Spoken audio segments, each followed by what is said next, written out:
नमस्कार दोस्तों, हिंदुस्तान उदय YouTube platform पे आपका बहुत बहुत स्वागत है। मैं हूं प्रदीप डवा। दोस्तों, लेक्स फ्रेडमैन के 3.5 घंटे के पॉडकास्ट को लेके लगातार अब सवाल उठने शुरू हो गए हैं। प्रधानमंत्री नरेंद्र मोदी के साथ किए गए इस पॉडकास्ट पे अब कई तरह के क्वेश्चन मार्क लगने लगे हैं। विपक्ष की ओर से प्रधानमंत्री को घेरा जा रहा है। उन्होंने जो जवाब खासकर चीन को लेकर दिया है उसको लेके लगातार अब सवाल किए जा रहे हैं। लेकिन सबसे बड़ा सवाल तो थल सेना प्रमुख की ओर से उठाए गए एक मुद्दे के बाद बन गया है।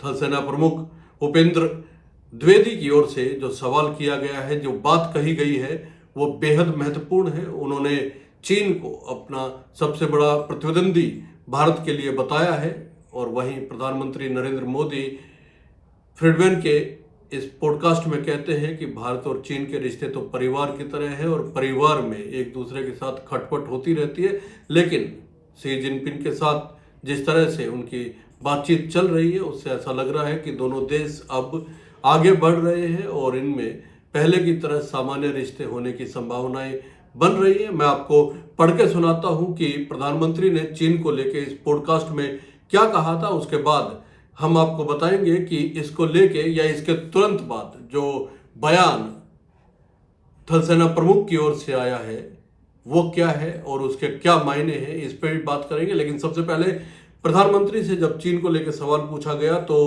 प्रधानमंत्री नरेंद्र मोदी का जो रिएक्शन था, उन्होंने कहा कि चीन के साथ पूर्व में तनाव के बावजूद प्रधानमंत्री नरेंद्र मोदी ने विवाद की बजाय बातचीत का समर्थन किया। उन्होंने कहा कि भारत और चीन के बीच मतभेद स्वाभाविक है। उन्होंने ये कहा कि यह स्वाभाविक है क्योंकि पड़ोसी राज्य है, लेकिन मजबूत सहयोग दोनों पड़ोसियों के हित में है और यह वैश्विक स्थिरता के लिए भी आवश्यक है। अमेरिकी पॉडकास्टर के साथ इस बातचीत में प्रधानमंत्री नरेंद्र मोदी ने कहा कि भारत और चीन सीमा पर 2020 से वास्तविक नियंत्रण रेखा पर झड़पों से पहले वाली स्थिति को बहाल किया जा रहा है और इसके लिए काम चल रहा है, लगातार बातचीत जारी है। और प्रधानमंत्री नरेंद्र मोदी ने साथ साथ ये भी कहा कि पिछले साल अक्टूबर में चीन के राष्ट्रपति शी जिनपिंग के साथ जो उनकी बैठक हुई थी उसमें राष्ट्रपति के साथ और हाल में जो बैठक हुई है, हमने सीमा पर सामान्य स्थिति की वापसी देखी है। हम 2020 से पहले की स्थिति को बहाल करने के लिए काम कर रहे हैं, धीरे धीरे लेकिन निश्चित रूप से विश्व उत्साह और ऊर्जा वापस आनी चाहिए। स्वाभाविक रूप से इसमें कुछ समय लगेगा, लेकिन मतभेद में 5 साल चले गए हैं, ये उन्होंने जरूर कहा। प्रधानमंत्री ने कहा कि भारत और चीन के बीच सहयोग न केवल दोनों देशों के लिए लाभकारी है बल्कि वैश्विक स्थिरता और समृद्धि के लिए भी आवश्यक है। उन्होंने कहा कि चूंकि 21वीं सदी एशिया की सदी है, हम चाहते हैं कि भारत और चीन स्वस्थ और स्वाभाविक तरीके से प्रतिस्पर्धा करे।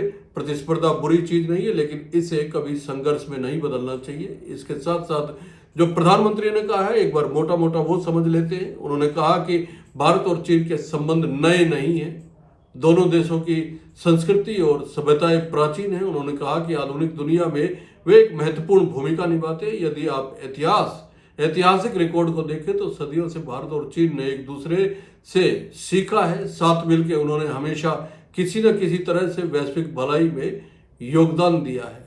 और सबसे महत्वपूर्ण बात यह है कि उन्होंने ये कहा कि इतिहास में भी भारत और चीन के बीच में संघर्ष के कोई पुख्ता प्रमाण नहीं मिलते।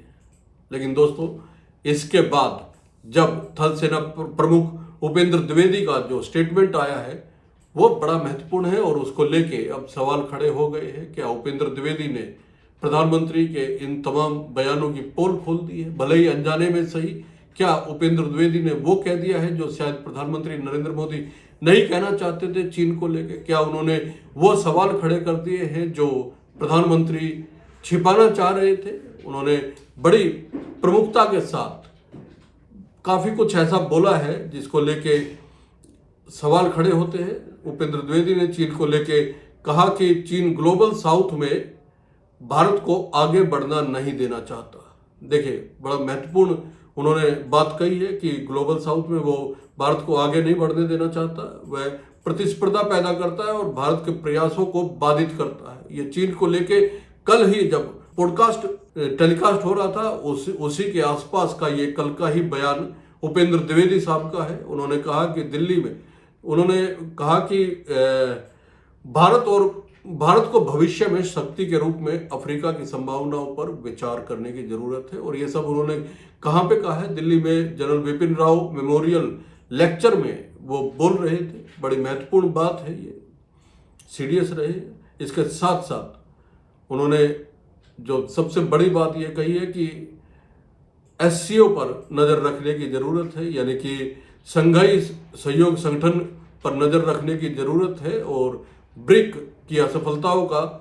को भी असफलताओं का सामना करना पड़ रहा है, इसलिए शंघाई सहयोग संगठन पर नज़र रखने की ज़रूरत है। उन्होंने ये कहा कि चीन की बढ़ती ताकत भारत के लिए बड़ी चुनौती बना हुआ है। सेना प्रमुख की ये बातें बढ़ते आर्थिक और सामरिक प्रभाव को चीन के बढ़ते आर्थिक और सामरिक प्रभाव को लेके महत्वपूर्ण है। भारत को इन चुनौतियों से निपटना होगा। और प्रधानमंत्री पॉडकास्ट में भले ही कुछ भी कहे, लेकिन ये महत्वपूर्ण है कि क्या वाकई में भारत को चीन से किसी तरह की कोई चुनौती नहीं है? क्या प्रधानमंत्री ने इस पॉडकास्ट में जिन चीज़ों का खुल के जिक्र करना चाहिए था उनका जिक्र किया? उन्होंने गलवान घाटी में जो संघर्ष हुआ उसके बाद की स्थिति का बयान करते हुए ये कहा जरूर कि पहले जैसी स्थितियां बनाने की कोशिश की जा रही है, लेकिन दोस्तों पहले जैसी स्थितियां चीन के साथ बनना कैसे संभव है? जब देश के थल सेना प्रमुख इस तरह के सवाल उठा रहे हैं तो निश्चित तौर पे चीन के साथ कुछ तो ऐसा है जो सामान्य नहीं है। और जो सामान्य नहीं है, क्या प्रधानमंत्री नरेंद्र मोदी उसको लेके इस पॉडकास्ट में साफ तरीके से नहीं बोल पाए? ये बड़ा सवाल है। प्रधानमंत्री के इस बयान को लेके आप क्या समझते हैं? और थल सेना प्रमुख के बयान को लेके आप क्या समझते हैं? कमेंट करके जरूर बताइएगा। बहुत बहुत धन्यवाद। नमस्कार।